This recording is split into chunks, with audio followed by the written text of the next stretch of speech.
this is something I've always been told, but I've always like combative against because I just wanted to be a good musician. But people said it's not about that there's always going to be someone better than you. So stop trying to be better.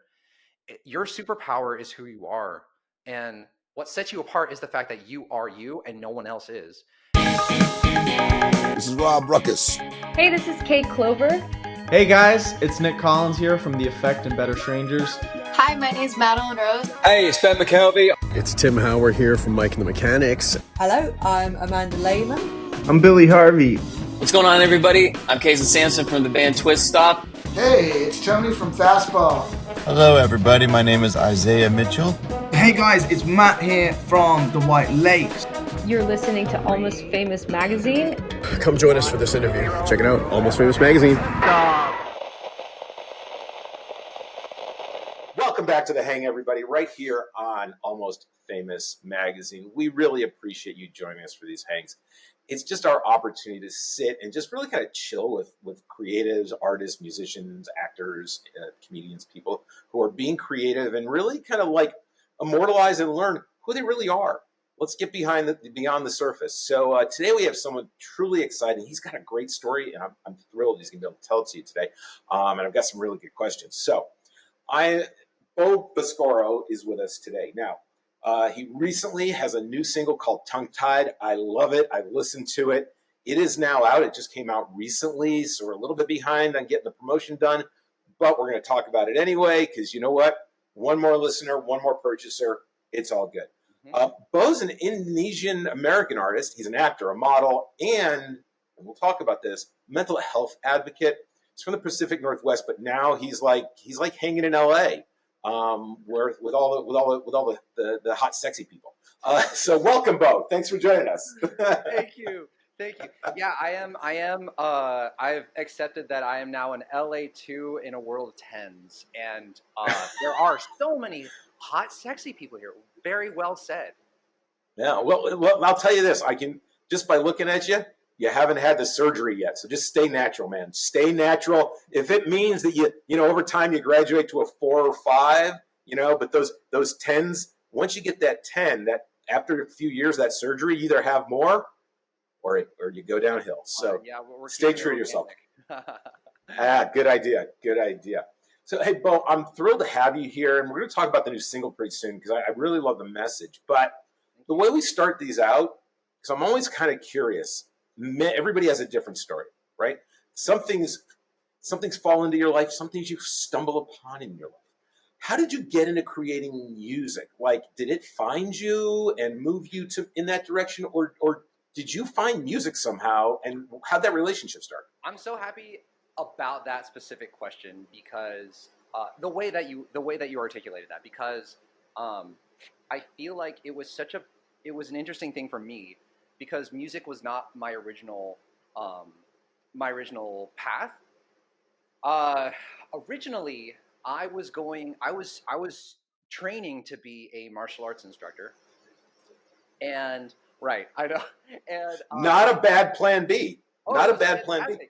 Oh, I love it. Martial arts has been in my life for my whole life, and one thing. So I was training in Korea for a while and training with some grandmasters there, touring through different cities. And then it was in the middle of high school that this is a loaded question. So there were 3 moments that one drew me to music, one drew me to writing songs, and one drew me to composing music, which I would argue are 3 very separate things. So the first thing that drew me to music was a video game called Donkey Kong 64. If you're familiar with the Donkey Kong franchise, ever heard of it, that's a really popular franchise. We don't even have to go into it, but in Donkey Kong 64, everyone's special move was a specific instrument, and my favorite character was Lanky Kong. He played the trombone. He had a crazy riff, and after he played it, everyone would explode. So I was like, I need to learn how to play this riff, and I need everyone to explode. So I started, I don't know if I'm allowed to say something like that, but that's what got me into playing my first instrument, which was the trombone. the second thing that got me into composing was what got me into composing, which was another video game called Final Fantasy VII, which had some of the most gripping music I had ever heard in my childhood. And the music was written by Nobuo Uematsu, a Japanese composer, and that inspired me to start composing music, which I went to school. After when I went to college, I ended up going to school for composition because of this moment. What got me into writing songs, which is what I'm more known for now, is there's a show. I don't know if you've ever heard of it, Scott, but the show's called Smallville, and it's the story of the young Clark Kent learning about his abilities, obtaining his abilities, or developing them. And there were two moments. There was a scene in episode 2, or season 2, episode 1, and in season 7, episode 3, the title was Cure, where one was White Flag by Dido, and then Missy Higgins' Where I Stood was playing. And these are both breakup scenes. And I was like, God, this is so sad. I think I want to make people sad. And that was the moment I knew that I didn't want to do martial arts instructing anymore, but I wanted to start writing sad songs. And that was my intro into the music world. Wow. So let me ask you this. Since you understand composition, yes, and you write sad songs, right? You want to go after the sad songs. Sad songs tend to be minor based, yes, right? But I've listened to some of your stuff, and you're not really the underlying tone is not necessarily minor. I see where you're going with it, So Scott. how are you finding the best way for your voice and for the composition to put those together so it works to get what you want? Because you're taking two opposing forces and putting them together. I think that's something I've always liked. And I think that that's something that music has been doing for a while. But one of my favorite, and we'll probably talk about him a little bit more later, but one of my favorite artists was Jack Antonoff. He was the guitar player for fun, and he started a side project back, I think 10 years ago now, called Bleachers. And his music was so striking for me because everything sounded so happy, but the songs were actually so heartbreaking. And I think I took one from him because, you hear so many. I mean, you think about, man, it makes me think about. I don't know if you're familiar, Scott, with Evanescence.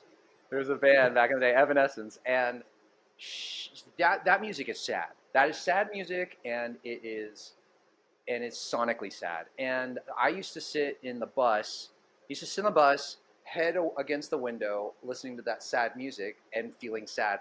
But something with that is, that's just, you physically feel, I don't know, that just gets to you. And that got to me. And I was like, I don't want to just be like, I don't want just that feeling. I want to be able to have that energy even though it's sad.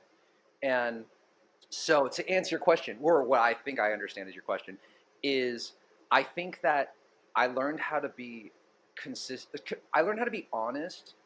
I decided to be honest and straightforward about my lyrics and what I was writing about. But I think that the contrast of the uplifting music helps blend the two together. Does that answer your question? Does that feel right? Yeah, no, I totally get it. I mean, we've had Giz Laszlo, who's from a band called Foreclosure out in LA. Oh, yeah. It's a pop punk band, and he writes major songs, but very dark, minor type lyrics. So that's why I'm always kind of curious when you do something like that. Now, I'm going to ask you a question I've not asked anybody else. This is a first. Ooh. This is a hang first. All right, because I really like your personality. You're going to get this. Now, anyone watching, you're going to understand this if you've ever studied music. If you haven't, you can certainly turn away, or you can learn something here real quick. But if you were going to describe your personality in a mode, which mode would it be? Oh my God, that's such a good question. Also, we gotta dive a little bit deeper. So, on the outside, my perceived personality, or my inside, because I can. Your authentic mode. Okay. Ooh.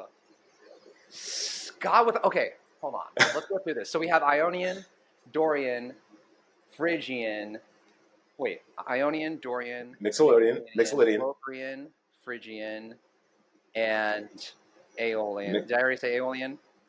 Aeolian, Mixolydian, yeah. Oh, that's. Thank you. You obviously are now telling everyone you're on an Apple computer. It's all good. We just got to unfreeze you. We got to unfreeze you though. You're frozen. Bo, okay, where are you? I'm never giving you a thumbs up again. Oh, wild. I'm so sorry. It's all good. Another. Yeah. Another hang first. All right.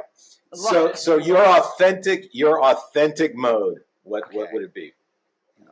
I want to say, wow. Okay, I think actually right off the bat, I think I'm gonna have to say Dorian. Dorian, because I think that there is a lot of for the people at home, the Dorian scale is basically, if you look at middle C on a piano, you go up one full step and play all the white keys, and the sound you get is a Dorian scale, which is a natural minor scale. And so I can't believe I'm having this conversation. This is so exciting. I never get to talk theory with people. So we got to talk about your theory knowledge in a second. I think Dorian is it resonates the most with me because in the middle of that scale, it sounds very positive, but on the top and bottom of it, it's actually minor, and it's actually what we would argue is a little bit sad. And so I think that there's a bit of sadness in me, but there's also a large portion of it is actually positive. So I'm gonna go with the Dorian. All right, I like it. Ooh, that was a good right off the dome. Do you study music? I did a long time ago. I mean, I always wish I had perfect pitch, and I don't. And now I have tinnitus due to automobile accident. If you get in an accident and the airbag goes off, 95% of people, because that tiny explosion, you'll end up with tinnitus. So wow. I don't have the hearing that I would like to, but I grew up in music, and I'm staring across the room at a piano, and I've got a couple of guitars, and my playing gets better with alcohol. So I don't play as much as I wish, and I'm just recovering from a tennis elbow in my left arm, so my grip isn't what it should be. But I love music, all shapes, sizes, types of music, and I recently was in a conversation because I think there's something. I think we're missing a piece of creativity that I used to love back in the day, when we didn't have access to all the digital stuff, and everybody wasn't striving for perfection. You'd go out and you'd buy like a 12-inch single, and the B-side might be a couple demo versions off that album, and you got to actually hear the original germination of the thought of where that song started, right? And you'd listen and go, okay, now what direction are they going in? Oh, I understand how they got from here to there. Now, because we do everything digitally, you may have 32 versions, but you put out the last final version, right? And you really don't sell product that's in that stage. And I think that, and some artists do, but I think that's kind of a lost thing that I know I enjoyed just because it gave you, it kind of brings you inside the writer's room, right? Yeah. Wow, yeah. So, it's funny that you say specifically that, because I think that I grew up in a time period where we were striving for perfection, but I think that it's kind of simmered a bit, and because we are so used to that perfection, I think we have fatigue from it. So I noticed that a lot of fans and younger artists and younger fans actually really prefer that same authentic rawness to the music, to social media. What I'm noticing is really becoming more successful is when you have video content that isn't polished or doesn't look good, like on social media. Everything is raw, and I think that makes it more personable to the audience, and it kind of helps create a parasocial relationship. But I don't think I think it just like helps people want to know who you truly are, and I think that the polishedness of it took away from that, and we can kind of see through it now, and so with music, I mean, there's things like, for me, I started doing this thing where I was like, this is how I came up with my song, and this is how I came up with producing my song. Or I'll have the video on I'll be recording while I'm coming up with the music or while I'm producing, and just sharing clips of that I think is really fun, because people want to see that. I wanted to see that when I was a kid, like all those the behind the scenes stuff. I remember Green Day's Bullet in a Bible album was their live album, and please, yes, it was so good, but it also gave you more of their personality, and I think that is what I think it's becoming more common to want that kind of with the rise of TikTok too. I think that has made the more authentic rawness more desirable than a polished product. You know, I'll agree with you that I think we're cresting the wave, right? Yeah. And I've noticed recently, I spoke to a musician recently who was on the hang. His name is Moy Cohen, and his latest single is his acoustic guitar, I think a cello, maybe a piano, and that's it, and his voice. And we live in a day and age where it's easy to throw everything inside your computer at a song. Yeah. And we've lost touch with less is more, right? Totally. And this, you know, we look on social media, and for what it's worth, we mostly don't see anyone's bad moments, right? Scott Mayo and I were talking a couple weeks ago, and it's really nobody puts out when they flub a note or have warts, they do 30 takes till they get it exactly right. Yeah. But I think we are starting to see some artists realize that we've reached a peak in that just get it right, and that we've got to get back to human connectivity, and we are all flawed creatures. And if we can't accept that we're flawed, the idea of constant perfection isn't sustainable. Yeah. Totally agree. I totally agree. Yeah, I think you would like my buddy Carrie. He's a producer and a songwriter. Carrie Samsel. He's from Portland, and we've worked together a bunch. And he's constantly like, nah, we just make it. Just needs to be this and this. It doesn't need to be complex. Let's just minimize it, make it simple, and one shot it. And I really like that. I really admire that, because it definitely does separate the caliber of artist that one is. But sorry. No, you're gonna have to tell him to come on the hang. I'd love to talk to him about 100%. That. 100%. Yeah, check out the Margos. They're the Margos and Common Hours. They're a couple bands that he produces and is in, and he formed them, and they're just absolutely stunning. You would absolutely love them. All right, we're gonna work on that. But you know what? We're here about you today. Right. So, yeah, it's about you. Enough about them. So, enough about them. It's about you. Yeah. So let me ask you this. You've got a really incredible story. And I mean, I don't know if you're a coffee lover, but somehow your life has become entwined with coffee. And I think I really want to hear some of the story. I mean, I know, I've torn this labrum twice, because once is never enough. And I know it involves that, but let's tell us that story, because I just think how that all unfolded is one big happy accident in a way. 100%. And also, it's so funny because I'm not a big coffee person. I became codependent on it a while ago.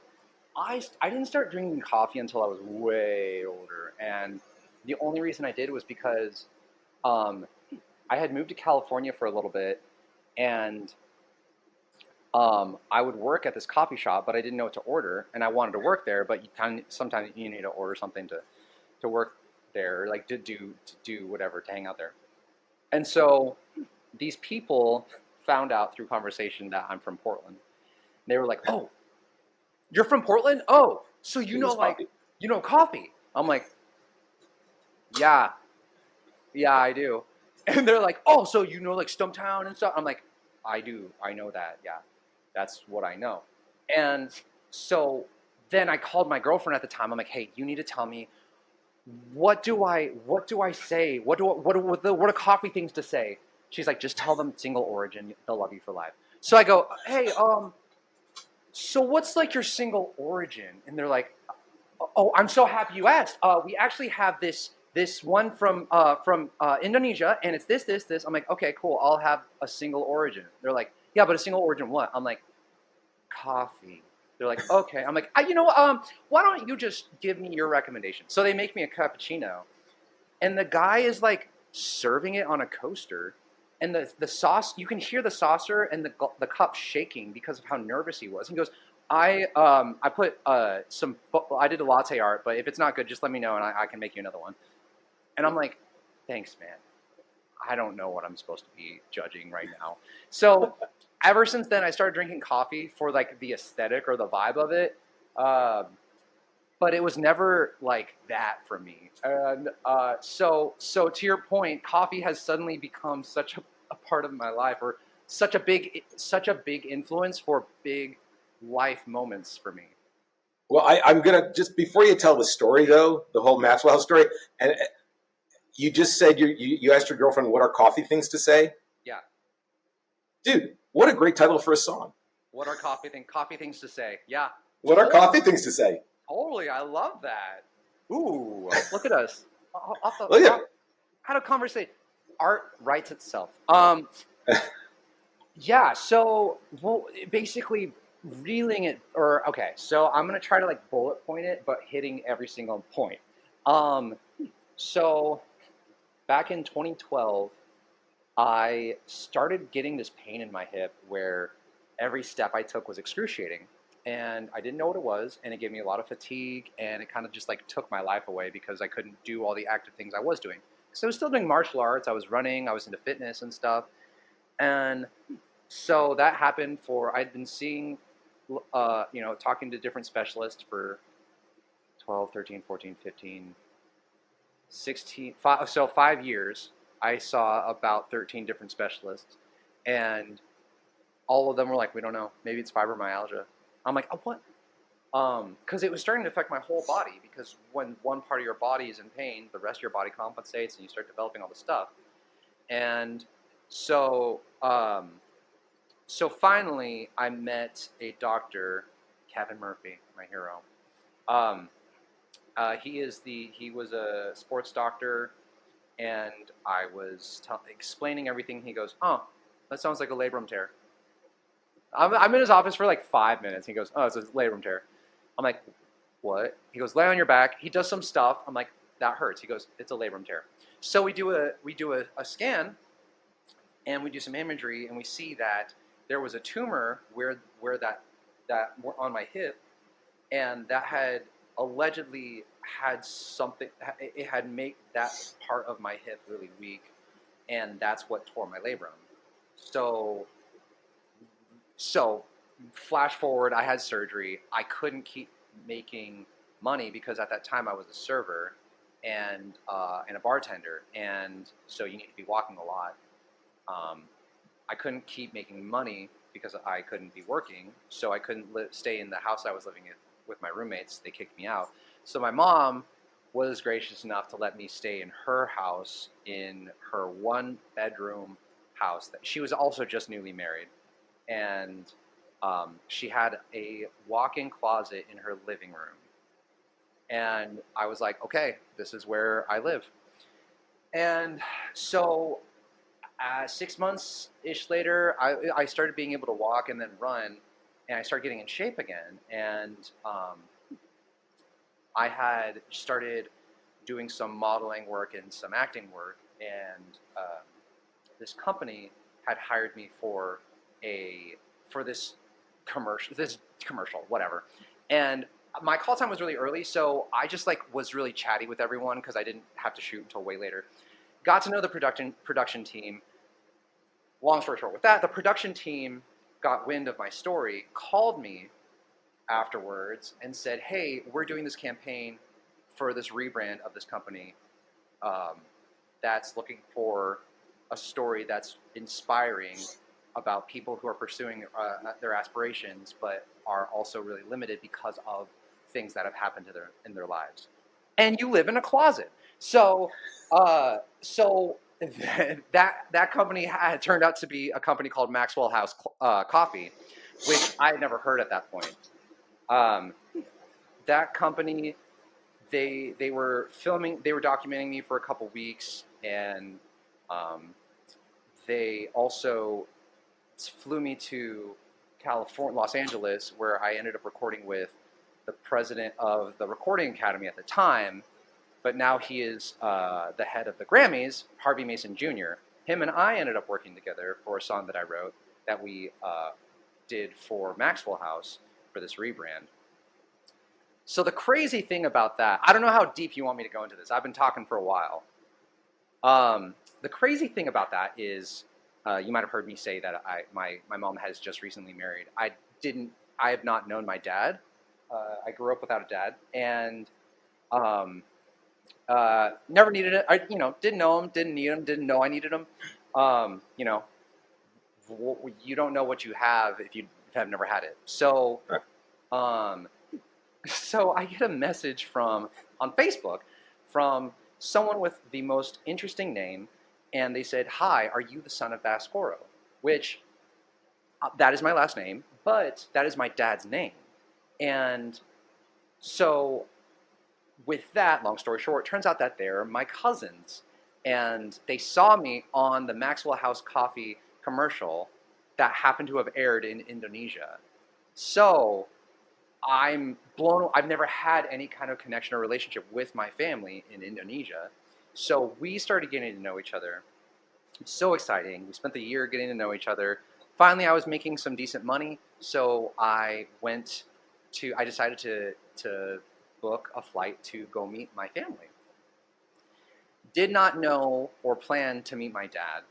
And one of my cousins said, "Hey, we let your dad know you were coming." And I was like, "What are you talking about? My dad?" And they're like, "Yeah."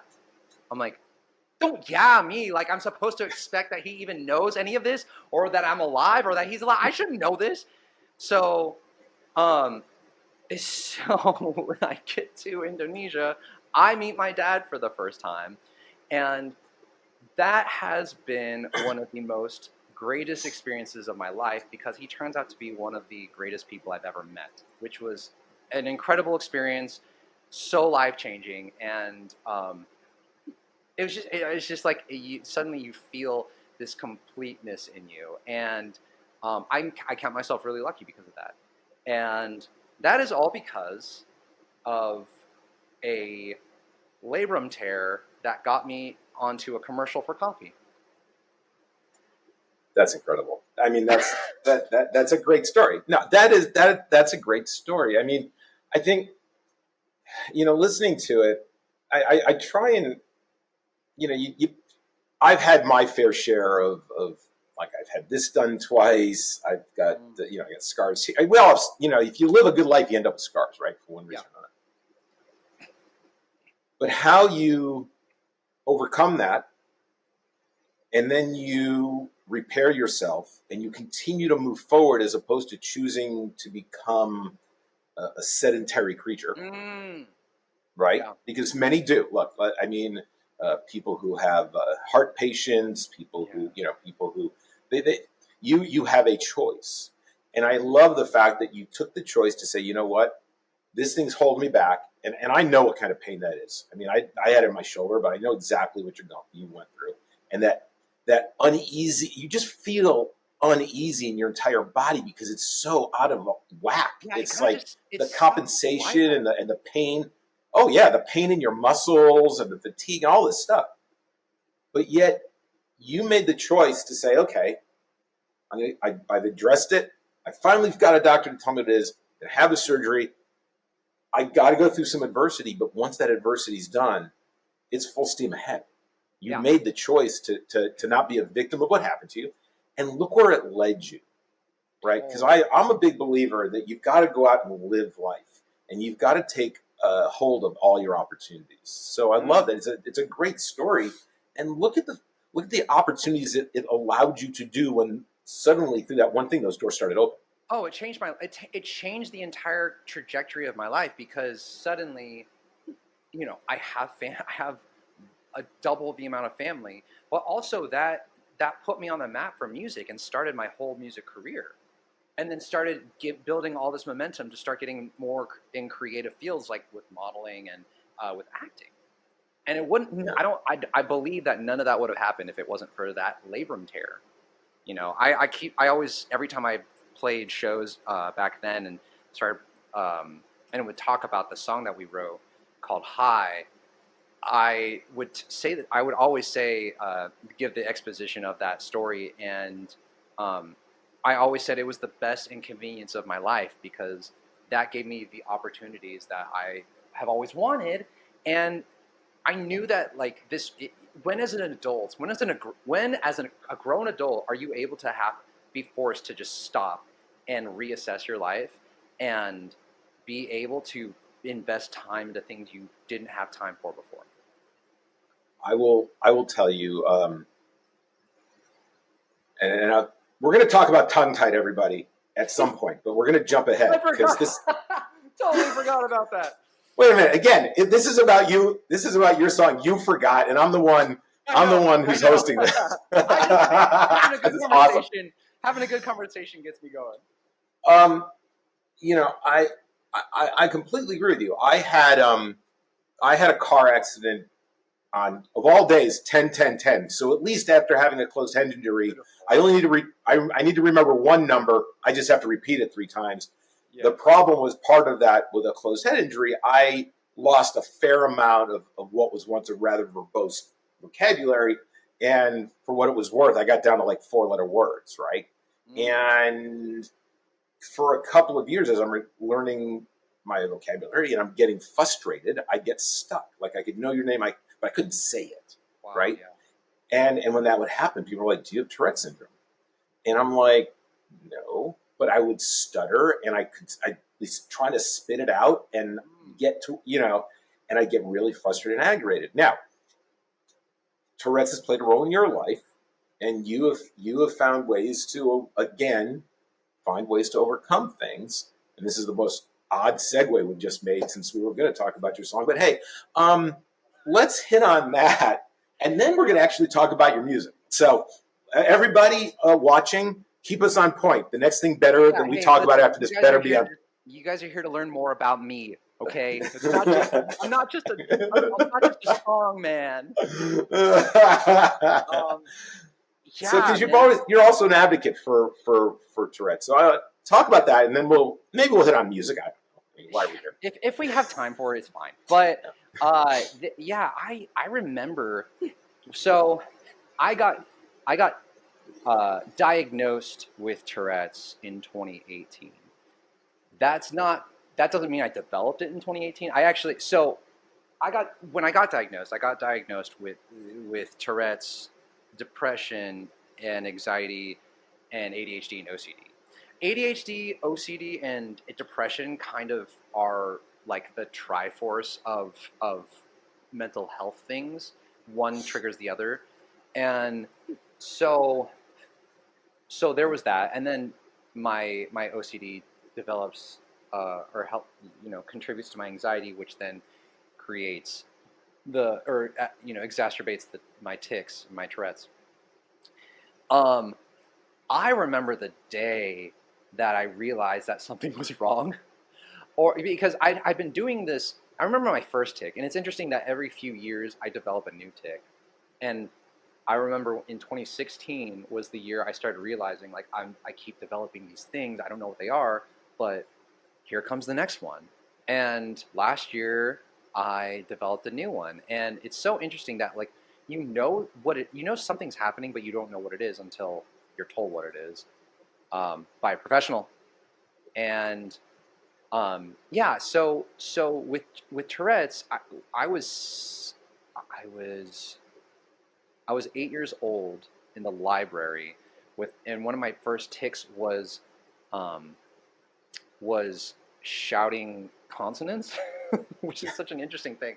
But I would shout out consonants or like the plosives and sibilants of words, um, and then it started it started changing, and old ones would stay or leave, and then new ones would come in, and so it did feel very set apart, like not set apart in a good way. It felt very I don't want to say isolating, but kind of like ostracizing, which I guess is kind of like the inverse of that. But um, something was wrong, and it started getting really embarrassing for me because like going on a date was really hard because they'd be like, "What are you doing?" Or just being around people.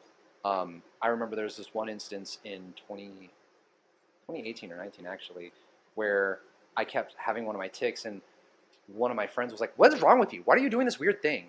And I'm like, I'm not gonna make them. I don't want to make them feel bad, and be like, "Well, I have Tourette's, and now you're the asshole," you know. And so I'm like, it's just this thing I do something. I'm like, I had to make excuses for it, but it's not really fair to me, and it's not really fair to other people who have it even worse.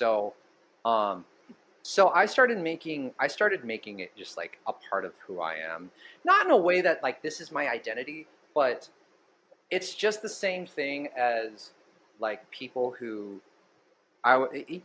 eating habits. Like someone prefers Coke over Pepsi or something like that, where it's like that's not who I am, but that's just a quirk that I have.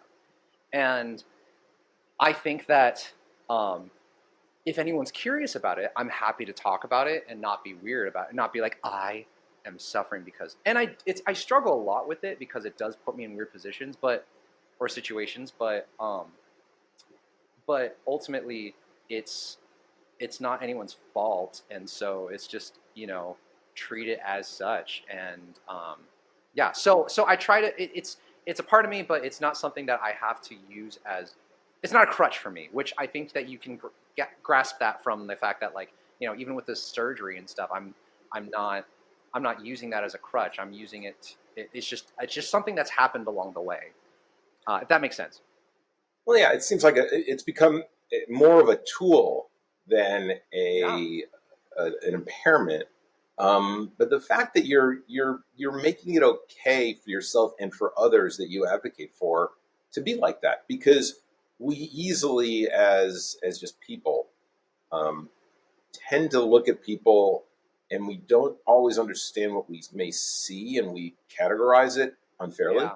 And I think people with Tourette's get that a fair amount. I have a really good friend in the Fresno area who he's struggled for years, and it's always interesting to see what he goes through to kind of control it. And then having my own experience where I started getting all these tics because I couldn't accomplish things that I accomplished before, and they became so challenging that and it took me probably 4 or 5 years to really get back to what the new normal would be. That I can't imagine what it means to have to grow up with it and then continue to rethink it, to stay with it as it progresses throughout your life. So yeah, definitely. And I I lost my train of thought, but yeah, I think that it is just it's something that like you kind of have to adapt with. And people with specifically Tourette's kind of get a very unfortunate perception, because people think, oh, he has Tourette's, so all he does is scream and yell and cuss.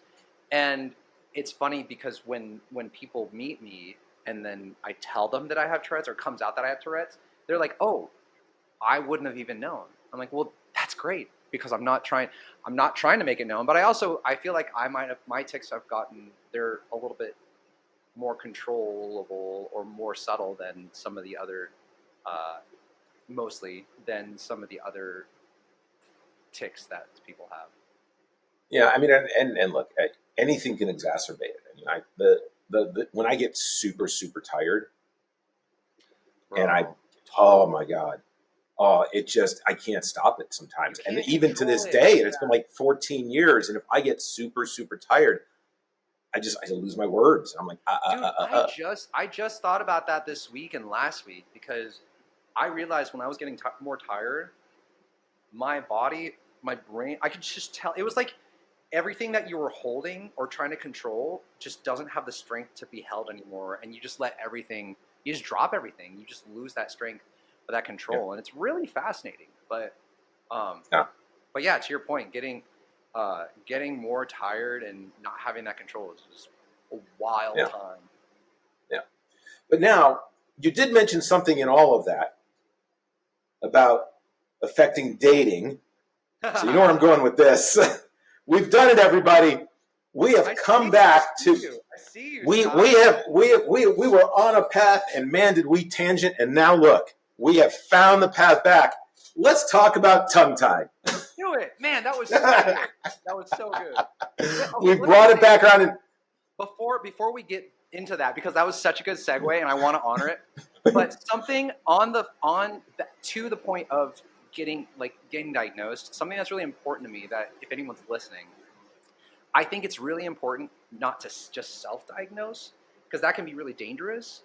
And so what was really validating was talking to a professional and getting multiple takes on their opinions and different specialists helping me through that, because I think knowing is only one part of the journey, and having help and a support system and getting help is the game changer. And I think it's a responsibility that I needed to have for myself, and anyone struggling with anything. It's not the weight of the world is against you. You really have to face it. You have to take it. You have to take what you're given. And sometimes it sucks, but taking responsibility is really important. And that's something I really wanted to make sure I did. And I try to encourage other people to do the same. I completely agree. I mean, look, we have too much information out there. Nobody should just be self-diagnosing with like WebMD or something on the dark web. Don't do it. Yeah. Go and see a professional. There's a reason they spend a lot of money and time getting that education. It's so that they can actually objectively diagnose you the correct way, as opposed to, oh, look, I've got this thing growing on my arm, and look what it looks like on the web. And but I haven't been to Tanzania this year. So yeah. Look what I have. Yeah.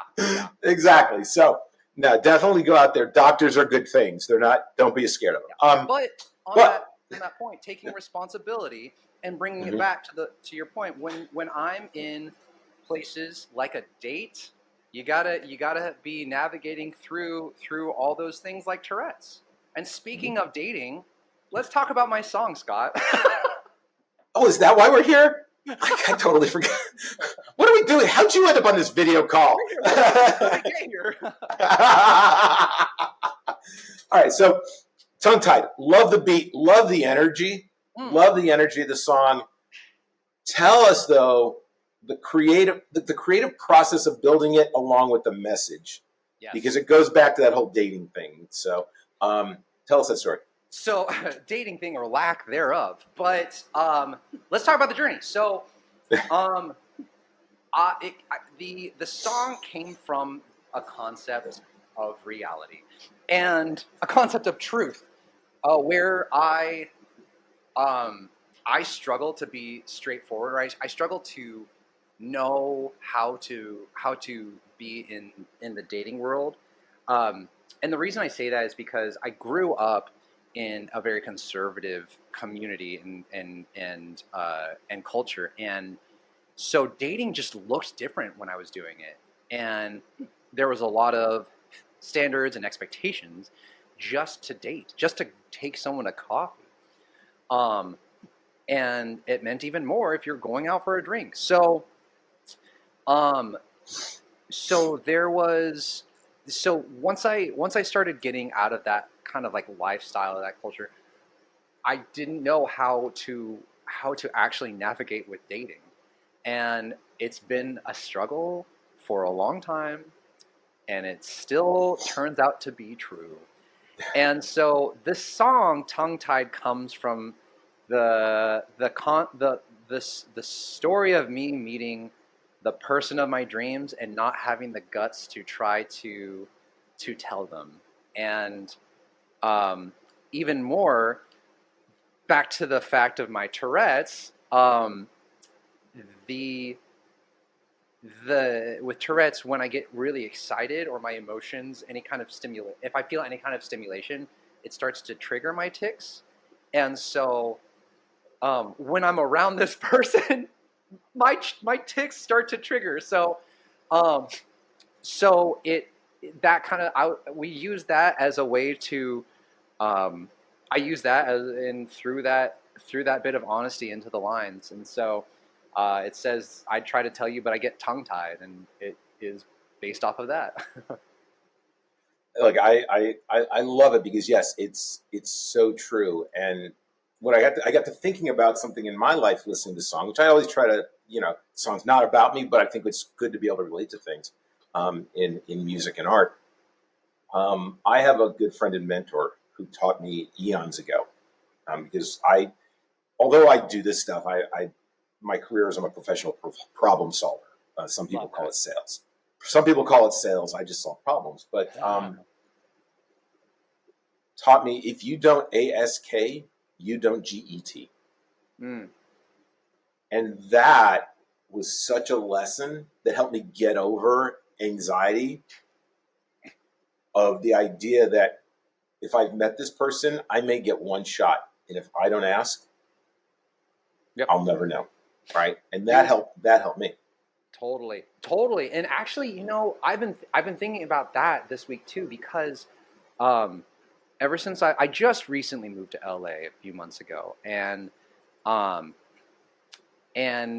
people I've been meeting here are some kind of high profile people, and it's so crazy to hear their perspectives on life and their attitudes about things, and it really does separate with them from a lot of other people that I've grown up with. And it's been so inspiring because they're like, I've talked about my struggles and stuff, and they're like, well, why don't you, you could always just ask. You could always just, you need to take the initiative. You can't just expect it to happen. That's entitlement. And closed mouths don't eat. So this has been a week, but there's a specific person in my life right now that her and I were talking about these kind of things, and she's one of the most accomplished people I've ever known, because she's like, okay, well, I have this goal and I want to go get it, so I'm going to make my way there, and part of that is asking and reaching out to people. Yeah, I mean, look, I don't care who you are in the world and the statue you arise to at the end of the line, but there have always been people who helped you get there. Mm-hmm. And some people help you, they help you get there because you stepped on top of them. But the majority of people, they helped you get there. They gave you a piece of knowledge. They gave you, they opened a door. They opened a conversation for you. They introduced you to someone. They gave you something to think about. Yeah. And I think one of the great differentiators is, and you can look at people who've been in your orbit in life, who have asked, and who haven't. Where are they? Where are they? And what were their outcomes? Mm-hmm. Right? Because my mother is always amazed. I'll say, hey, I did this, and she goes, how'd that happen? I go, I asked. Just what's the worst they say is no. What's the worst someone could say is, well, no. Scott, are you familiar with memes? With what? Do you know what a meme is? Yes. Okay, so there's this meme that it's so funny that you said, what's the worst they could have? There's a meme that says, what's the worst they could say? And then it's always something like, ew. I'm like, yeah, in other circumstances, you're right. The worst they could say is no. In my dating life, Scott, I am terrified Okay, now I got a question though. You're totally right. I got a question. Now, a guy like you, I got to imagine. First of all, you moved from Portland recently. Yes. A guy like you could spend like a good, I don't know, 7-8 hours at Powell's, walking the aisles, and find some incredible women that you could walk up to. How can you leave that bookstore, man? That is like the mecca of books. I love that store. True. It is, dude. I remember the first time being in there I would just spend so much time in there, especially like the rare books. My personal favorite was the astronomy. I loved astronomy and physics. I studied that back in college, and along with music theory, and I think the thing is, yeah, Portland. I don't think I'm everyone's cup of tea in Portland, and I think sometimes that might be what it is, and I've accepted that. But I definitely enjoy my time in the friend zone. It's fine because you know what the bottom line is, like, this is such a sappy and like pathetic thing to say, but has been a person in my life that I was like, I am so crazy. I just want to be around you. And I got friend zoned. But it's totally fine because that person is still so special to me. And I realized that it didn't matter what kind of status we were. It was just nice to have someone like that in my life. And I'm like, this is fine. Can I tell you something? Yeah. I have 3 people in my life that are so special. Yeah. One of them, people think we should have been married years ago, and because we carry on like a married couple. Right. One of them I used to work with. One of them I met at a bar. But the 3 of them have made me a better man for whoever the right one will be. And you got to look at it that way. That people are in your life for a reason. What you do with them is up to you. That's from a Richard Bach solution. And when you have people like that in your life, there is you have to be thankful, and you have to realize that they are a gift to you because they're going to help you go down that road to where you want to go. So you may end up friend zone, but if you have great people who care about you, that's a win. It's a win. They're going to get you there. Yeah, and I've always been kind of like in the party of, like, it's not when people get like obsessed or upset about like, oh, they don't want me, then I never want to see them again. I'm like, that's kind of crazy because then what were they to you in the first place? What? Right. I mean, I could be wrong about this, but it's like a little weird that it's like you either date me or nothing, or I never want to see you again. That's kind of crazy, right? It is. It's very weird. Yeah, it's very weird. It feels weird. Like, what is this person to you that it's like all or nothing like that? I don't know. Well, and that says more about them than it does about you. So, yes, totally. What's next? You got this new single out. What's next? What's next in the pipeline? I'm so happy you asked. I actually, for a long time, I was like, I'm only going to release 2 songs a year, which is so wild to think about because I have so much music. So, we're just releasing music now, man. Like, next month we have another single, the next month is another single, and the next month's another single, and then we reassess and do it all over again. It's just really fun to be able to suddenly have, and I think this goes back to what we were talking about before, the organicness and just like not having to be perfect, and holding things so close to the chest, but just putting out what it is and who you are. That's become so freeing to me. And so I'm going to be releasing more music. We're the tongue-tied music videos come in soon, which I'm really excited about. I got to work with Derek Hartfell from Fordham Films, and I think just like more content, and just kind of like sharpening the skills. I mean, do you find it a challenge because the business is so different and has evolved so quickly? Yeah. Right. Do you find it a struggle to stay like, how do I stay one step ahead, relevant in a lot of minds of people, so they can make it to the next? Or what is your philosophy around trying to get that attention? That's such a good question. I have discovered that it's not really. I mean, with who I am, I can't speak for everyone else, but what I've seen with a lot of what I've seen with a lot of people, and what I've noticed with me is it's not about my. It doesn't start with my art anymore. It doesn't start with my music, because everyone's famous, everyone does music, so it's like what sets you apart. And this is something that my agent told me a long time ago, and actually, this is something I've always been told, but I've always like combative against, because I just wanted to be a good musician. But people said it's not about that there's always going to be someone better than you, so stop trying to be better. Your superpower is who you are, and what sets you apart is the fact that you are you and no one else is.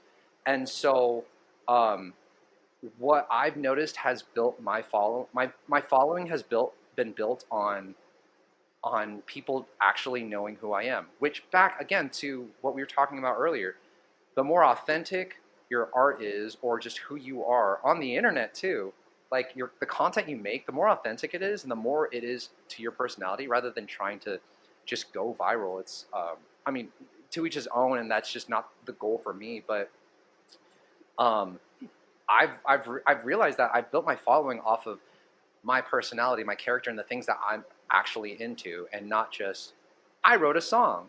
Because it's like, yeah, everyone wrote a song. There's a billion people on TikTok.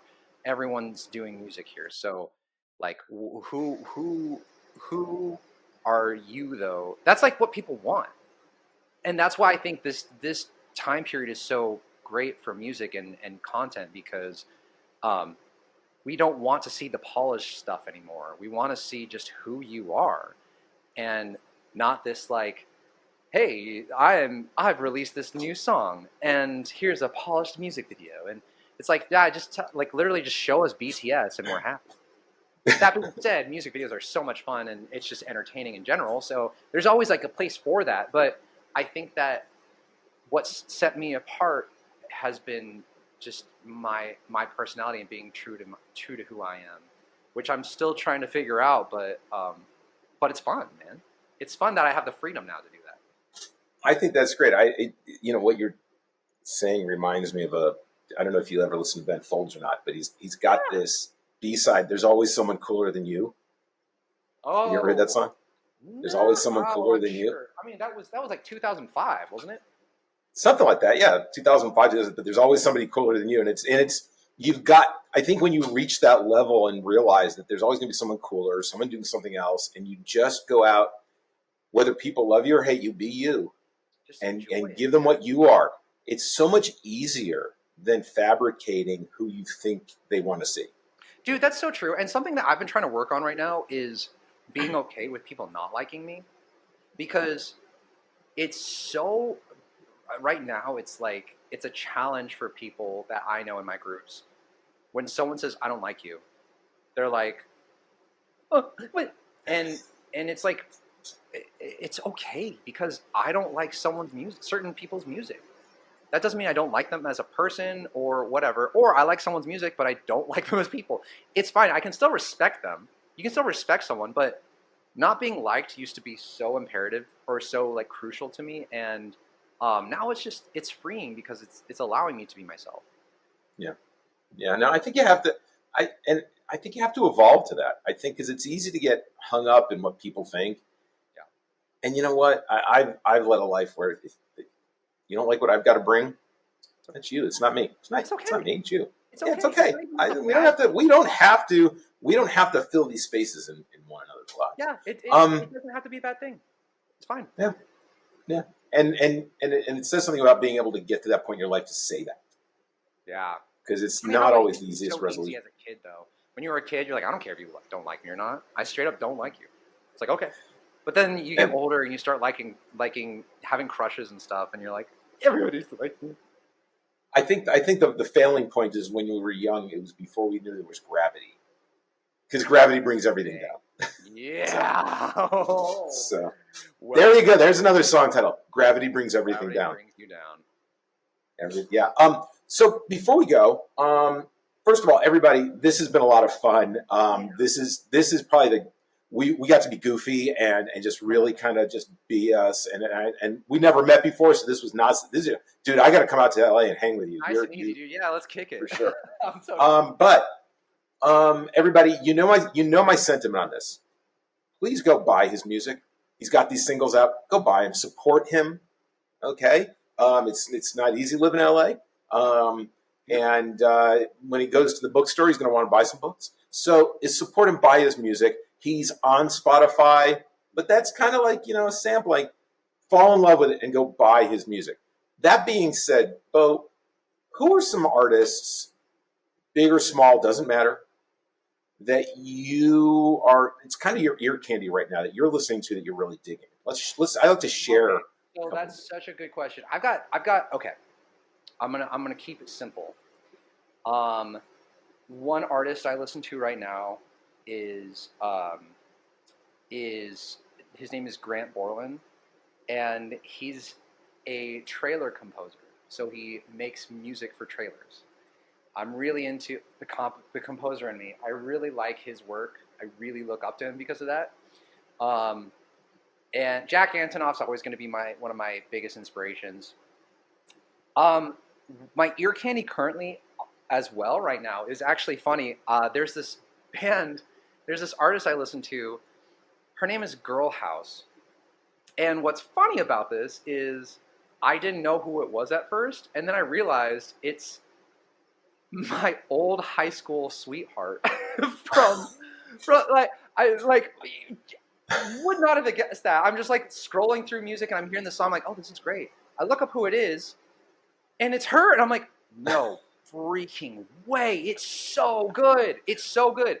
And like, I don't know, we didn't end on great terms, but that was like a million years ago.